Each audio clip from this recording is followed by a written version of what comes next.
तुमची मागणी काय आहे? चौकात त्याला फाशी झाली तेव्हा खरं शांती लागते. त्यांचीच नाही सगळ्या समाजाची. आमची परीक्षा तिथे तुम्ही काय वय दुसऱ्या आपल्याला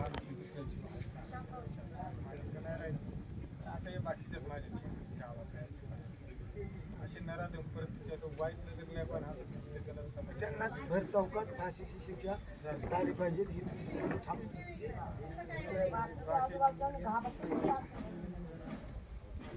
वाईट नजरी सुद्धा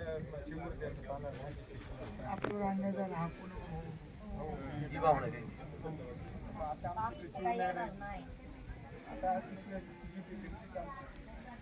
खरं तर तुमच्या मताची मी सहमत आहे सरपंच साहेब. आपण सुद्धा मी संघटनेकडे पडतो की आपण या आम्हाला खरं तर चौकात खरं तर कोर्ट कचेरीच्या बाजूला जाऊन त्यांना फाशीची शिक्षा झाली पाहिजे अशी मागणी आपल्या संघटनेकडे राहील. म्हणजे आपण सर्वच मागासवर्गीय आहोत. ज्या टायमाला आपण एक दिवशी बांधलो त्या एवढा मोठा अन्याय होते आणि त्यामध्ये नराधमासारखा झाला ही निंदनीय गोष्ट आहे. आता ठीक आहे पोलिसांनी तपास केला आहे त्यांनी त्यांना अटक केली हा भाग वेगळा. आईवडिलांची लवकर दिवशी मागणी असेल तर अशा प्रकारचं त्या नराधमाला जर फाशीची शिक्षा झाली त्या क्षणी तर इथून पुढच्या भविष्य काळात असं कोणी करायला गाडच करणार नाही असं एक त्यांची मागणी आहे ती दिसली. त्याचा जीव गेला आहे तो आता ते तर पण येणार नाही. एक आई म्हणून एक बाप म्हणून एक छोटा भाऊ म्हणून त्यांच्या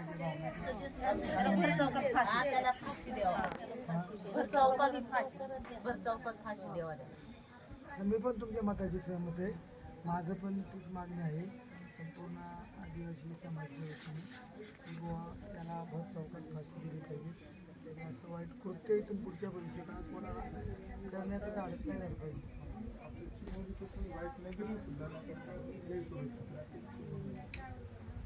आपण सगळी माणसं अशी एखाद्या कोपऱ्या राहत आपण देशी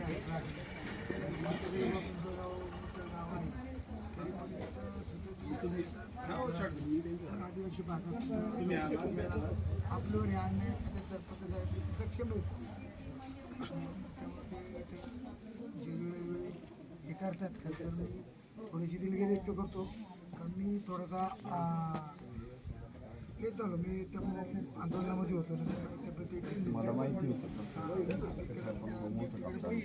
त्याच्यात माझ्या सासूचं पण निधन झालं होतं.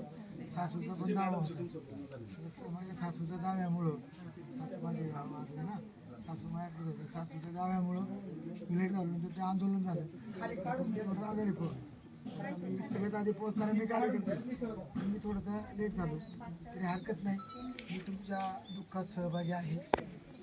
असं असा प्रसंग काय पण एखाद्या हा प्रसंग आपल्या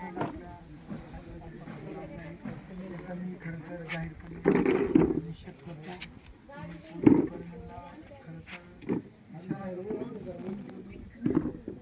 लवकरात लवकर तिथे चार्जशीट जाऊ द्या आणि फास्ट कोर्टामध्ये ती केस चालवावी. त्याला लवकरात लवकर फाशीची शिक्षा कशी होईल नवीन कायद्याप्रमाणे.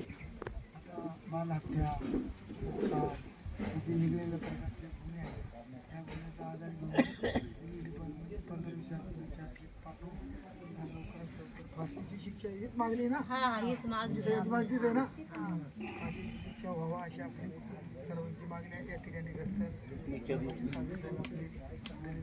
आहेत विराक्षी साहेब या ठिकाणी खूप हे फार निंदनीय आहे. मी ज्या वेळेला आपल्या आदिवासी गेले समाज अन्याय त्यावेळेला मी सगळ्यात पुढं असत आहे. उत्तर बोलते नव्हतो मी आपल्या पोरांना मारहाण झाली होती तर ते आपली पिढ्याला उठली होती. प्रत्येक वेळेला जिथं जेवढं शक्य होईल तेवढं आपण करू. आपण तुम्ही आता खसायचं नाही आणि हे बघा तुम्हाला सांगतो तुम्ही आता लक्ष द्यायचं नशिबात नव्हतं त्याची शिक्षा त्याला होणार समाधान होईल. पण सहमत आहे. पण तसेच एक दोन मुलं आहेत त्यांच्याकडे बघा, मदत आपल्याकडे होईल. सरपंच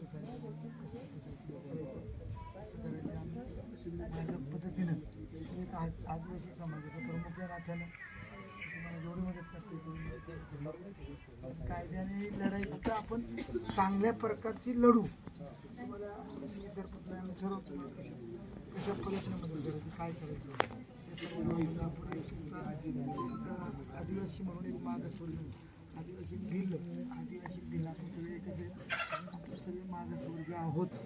म्हणून तुमच्या दुःखात आम्ही सहभागी आहोत.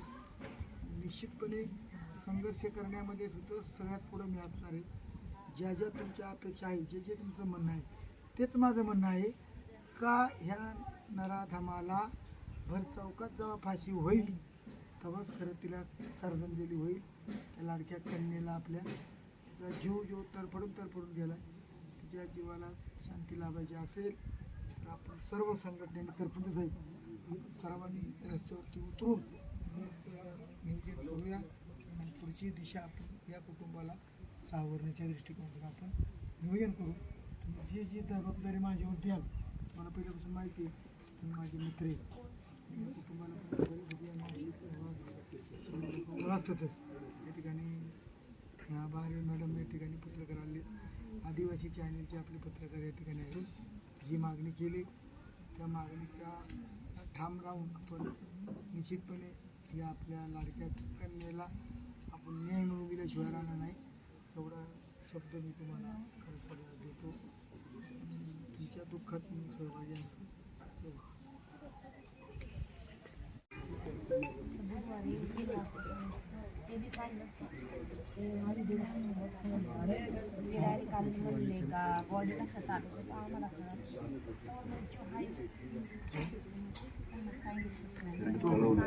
कळवलं नाही म्हणजे नाही जे आम्ही आमच्या पद्धतीने बाकीचे काम करत होतो आणि ते त्यांना आल्यानंतर तिथून पुढं मग कामं चालू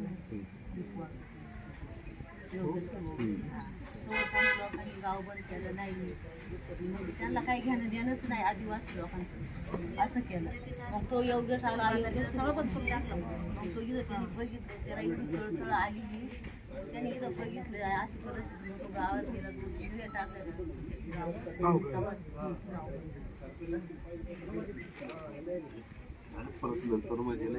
पण असं नाही ना. मग तिथून तो पुढं गेला, तिथून पुढे गेलो की हे समज बाहेर कळलं काय सुधारलंच नसतं आम्हाला. काहीच नाही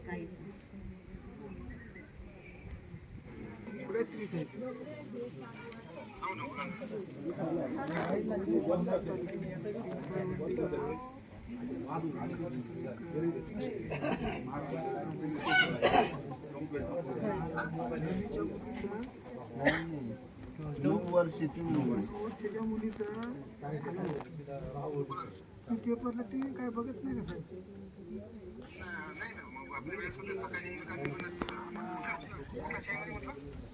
शाळेत नाही, पिंपळवंडी गाव नाही का नारायणगाव, तेवढं पिंपळवंडी 9 वर्ष मुलगी होती. त्या मुलीवरती एका नराधमाने अत्याचार करून मर्डर केलाय. ती मुलगी आपली आदिवासी आहे, पारधी समाजाची, बेलू समाजाची. आदिवासी पारधी ठाकर सगळे एकच आले. तर ती आदिवासी समाजाची मुलगी असल्यामुळं इथं काही लोकांनी असा प्रश्न उपस्थित केला का प्रकल्प अधिकारी हा आदिवासींचा पालक आहे.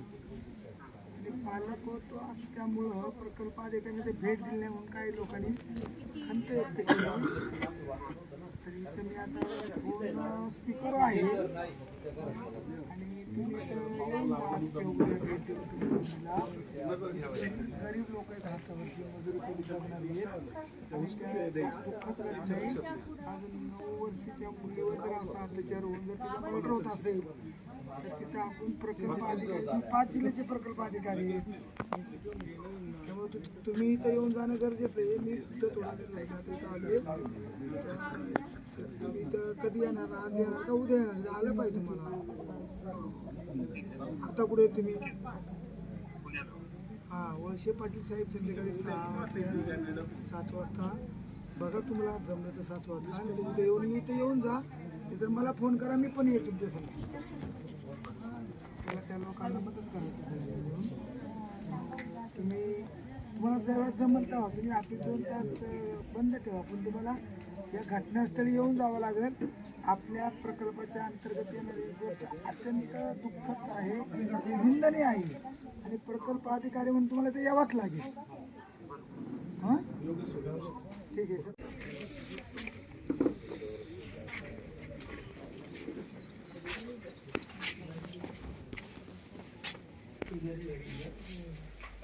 इथून हा प्रकार टी व्ही पाच तिला पूर्वी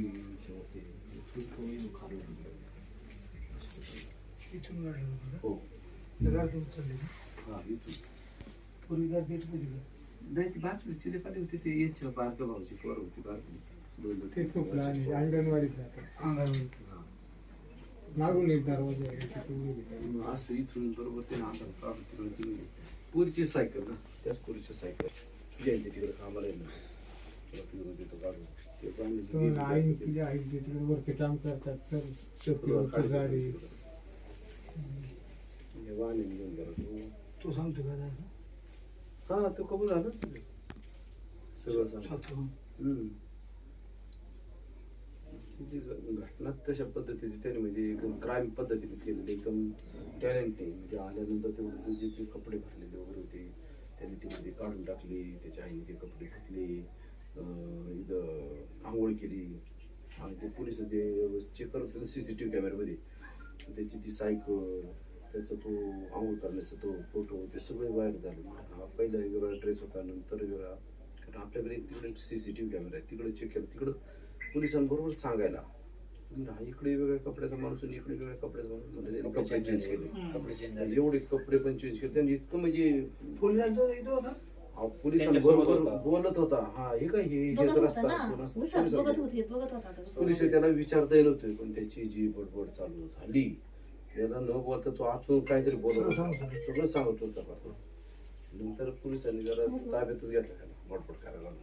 इथं एक बंगला आहे, त्या बाईने बघितले जाताना त्याला घेऊन जातात, ती पोरगी त्या बाई बरोबर हसली. त्यांनी कोणाला इथं न सांगता पोलिसांना सांगितलं, तो घेऊन गेला दुपारी. पूर्ण परफेक्ट तो त्या ठिकाणी पाहिला. त्यांनी घटना करून तो प्राण नव्हता इथून. तो पाहत लागत होता त्याने तिकडं काम केलं, तिकडं नाही इथल्या उसामध्ये पाहत होता. अरे बापरे, इतका डेंजर नाही तो. करून तो करून परत तो शिरजोर तो कृत्य करून परत आलो इथं टीव्ही पाहत बसलो. ह्याच घरात परत येऊन बसलाय. इथं परत इथे येऊन बसला. घटना करून पोर आले त्याच्यासोबत टीव्ही पाहत बसलो. इथे येऊन परत टीव्ही पाहत बसले. संशय येऊ नये कोणाला कोणाला असं त्यांनी इथं बसलो. इथं हा हे समजा दुसऱ्याही समजलं का? लगेच 1.5-2 तास त्याला शोध पकडला. लागला ना, ते मग पोरगी नाही आली माझ्या घरी, ती माणसं शोध मोहीम चालू आहे. हा वडील आहे ना, हा कामावर गेला करून आल्यानंतर 4च्या नंतर हात येत आणि आला तर येताना त्याला सवय पोरांना खाऊन घेऊन यायचा. त्या भावाची 2 पोर, याची 2-3 पोर, ते 5 चिक्कीचं पाकिट घेऊन आला. प्रत्येक केलं तिथं हमला चिवला घेऊन या. जेवायला वाढलंच होतं, भुक्का लागली त्याला. जेवायला वाढलं 4चा. म्हणजे ती 3:30च्या पुढं हे चालू होतं. म्हणजे हे पोरांना लावलं ते म्हणते शाळेत गेली असती, ते शाळेत नाही गेली, ती घरीच होती बघ. ते म्हणलं इथं 2 वेळा त्यांनी पोरांना उचलून लावलं, जा बघ बघ, तरी नाही म्हणले पप्पा नाही सापडलं. आज जेवतच ताट म्हटलं, मग तो गावात म्हणलं बा इथं कॉम्प्लेक्स मध्ये आमच्या इथं त्यांनी 10 रुपये घेतलं, खायला गेले असेल असं बघा तर इकडं अख्खं गाव पाहिलं, आमच्या विराटीत पाहिलं, तिकडं तिकडं पाहिलं. इथं आता वाघाचा संशय ना, वाघाने बिघाने काय इथं वाघ आलता बा, म्हणजे इथं संशय त्याला असं म्हणजे का शोध मोहीम चालू इकडे झाली, त्यांनी केली चालूच केली. भाऊसाहेब मी संशय विशेष म्हणजे ही गोष्ट त्याला तो परटाव करून होतो. काय होईल मामा काय करायचं, लगेच इकडं तिकडं. तो जास्तच असेल बोलत त्याला. तो लागला सायकल, तीच सायकल घेऊन इकडं पळ तिकडं पळ, फार मुद्दाम स्वतः आमच्या तिकडं वस्तीला सांगत सुटला, पोरीचा तपास लागत नाही, आमकन तमकन. ते हरवली ना असे त्याचीच भाषा बघा ना. इतकी भाषा का म्हणजे त्याच्या कोणी संशय घेऊ शकत नाही. पण ज्याप्रमाणे त्याची वाचाळ बडबड चालू झाली ना, हँग झाला तो. हँग झाला, त्याला पूर्ण काय करतो मग पोलिसांनी संशय घेतला 100%. एकदा पुथावला मग महिला पण म्हणत होती ना सायकल पाहिलं होतं म्हणून. सगळे पुरावे त्याच्या विरोधात दिसले. मग त्याला पकडलं, तिकडे पकडलं. तो इथं यांनी सांगत होता इथं जा, तिथं ये, तिथं पुढं असेल. ते स्वपन शेट लेंडे आहेत तिथं, त्यांच्या शेजारच्या वावरात घडले. तो म्हणलं मी अरे बाळा पाहिले सगळं, तू नीट सांग बरं कुठे. नाही तिथंच आहे. पोलिसांनी त्याला त्या घेऊनच या इथंच स्पॉटवर गेल्यानंतर त्यांनी तरी 2 वेळा फसवलं, इथं असं इथं असं. मग तिसऱ्या पोलिसांनी मग बतकावला चांगला. मग पुढं मग गेल्यानंतर ते त्यांनी दाखवलं तिच्या बरंच कारव्या नसतात का आपल्या ते, त्या कारव्याचं टाकून दिलं त्याच्या अंगावर झाकून. तांपांच्या कारव्या झाकून टाकून कमी त्याची निर्दयी. इतकी मजा होती. आता थोडा पडले का बाहेर नाही या पोराला आहे ना, इथून तिच्या ते दुसरं घर तिथं इथून तिथपर्यंत जायचं तरी लगेच दादा मला तिथपर्यंत घेऊन चाल. इतकी ती बाहेर कधी हे जायचं ना, ती बिगर पाहिजे. हे कपाट आहे का फक्त तिच्याच कपड्यांसाठी कपाट होतं. हो तुम्ही मला म्हणता रडलं पण तुम्हीच रडत का? आता हे आपल्याला ऐकावंच लागणार आहे, हे ऐकू ये तुला. प्रत्येकाला ऐकावंच लागणार आहे आता. हे बघ तिचा इतका आशीर्वाद आपल्याला ना, याच्यात मुंबई हायकोर्टातलीच वकील भेटलेली. त्याच्यामुळे काहीतरी गोष्टी तू समजून घे. आणि या नराधमामुळे ही घटना घडली. आपण सगळेजण एकत्र येऊन त्याला आता इथून पुढे अशा घटना टाळण्यासाठी आपल्याला हे करायचं. शेवटी कायद्यात बदल केला पाच पुढे बसू आपण आंदोलन. ते पण ती त्यांची 3 वर्षाची चिमुकली होती काय त्यांचं ते आपल्याला भंडारा झालं ना आता 2-3 दिवसापूर्वी. भंडारा जिल्हा तिथे 3.5 वर्षाच्या मुलीवर झाला ना. आता 4-5 दिवस झाले. या कायद्यातच बदल व्हायला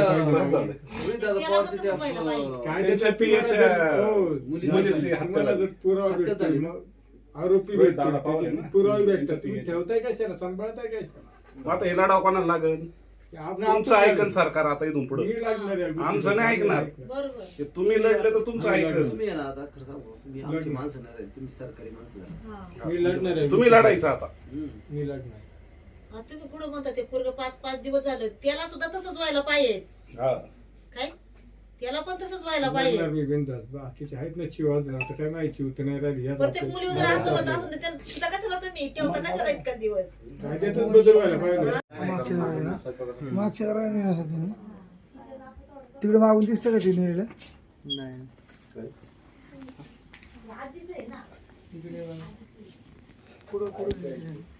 ही सायकल का?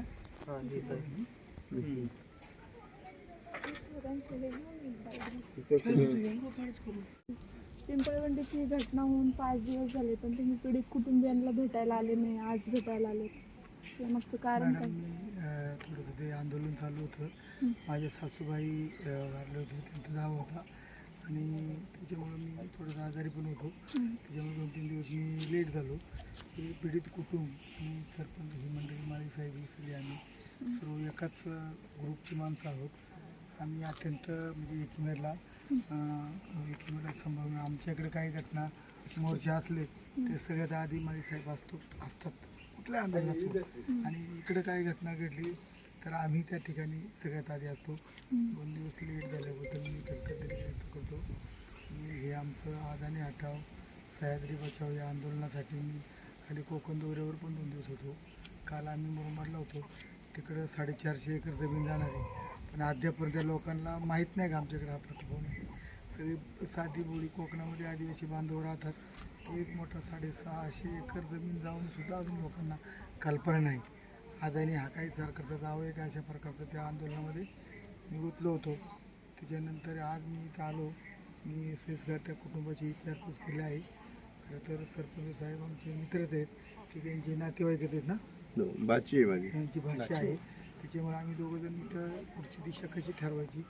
आता त्या कुटुंबाच्या त्या मुलीच्या आईवडिलांची तर म्हणणे त्यांना चौकात पाचशे करत आम्हाला शांती लाभेल. परंतु आम्ही सर्वजण, आम्ही सगळ्या आमच्या संघटना आणि मी तर वेगवेगळ्या प्रकारच्या जेवढ्या संघटना आहेत त्या संघटनेच्या लेटर पॅडवरती पत्र्यावर करून की पुढची दिशा इथून पुढच्या भविष्यात अशी घटनाच नाही झाली पाहिजे यासाठी आम्ही खरं तर प्रामुख्याने प्रयत्न करणार आहे की त्यांचं राहतं घर आहे त्या नराधामाचं घर इकडे खाली आहे की ती सायकल आपण सायकलकडे बघून त्या जातात त्या सायकलवरती नेऊन बसून तिला असं करतात नाही नराधामाने केलेलं आहे. अत्यंत दुर्दैवी घटना आहे. असं कुठंही घडू नये. एखाद्या हार्डवेअरला सुद्धा असा प्रसंग येऊन अशा प्रकारची दुर्घटना झाल्या आहे सरपंच साहेब. आपण याच्यामध्ये प्रामुख्याने तुम्ही जे जे माझ्यावर जबाबदारी टाकाल ते आपण करू आणि या कुटुंबाला आपण सावरू. धन्यवाद. या ठिकाणी आज देवरामजी लांडे साहेब हे एक आदिवासी वादळ आज तर ते या ठिकाणी आमच्या दुःखात सहभागी होण्यासाठी आम्हाला या ठिकाणी आल्यामुळं खरोखर मनापासून तर मी खूप आधार होतोय, समाधान वाटतंय का जेणेकरून आमचे बांधव आमच्यापर्यंत आलेत. खऱ्या अर्थाने आमच्या हे चिवचं नाव आम्ही हे लाडाने चिव म्हणत होतो, पण खऱ्या अर्थाने तर तिचं नाव दिशा आहे. आणि तर ह्या दिशेतून खरोखर तिने आज ते ह्या सगळ्या प्रसंगातून आज मी प्रत्येक घराघरातल्या चिवला तर ही नवी दिशा म्हणजे देण्याचं हे सांगतो का प्रत्येकाने परत फिरून असा प्रसंग घडू नये त्याच्यासाठी ह्या नराधमाला लवकरात लवकर फाशी व्हावी ही आमची सगळ्यांची अपेक्षा आहे. आणि तर त्या पद्धतीने तुमच्या परीने तुम्हाला जेवढी मदत करता येईल म्हणजे तर त्या पद्धतीने तर तुम्ही याला फाशी होण्यासाठी काय तुम्हाला मदत करता येईल तेवढी तर तुम्ही मदत करावा अशी आमची म्हणजे तुमच्या सगळ्यांकडे अपेक्षा आहे.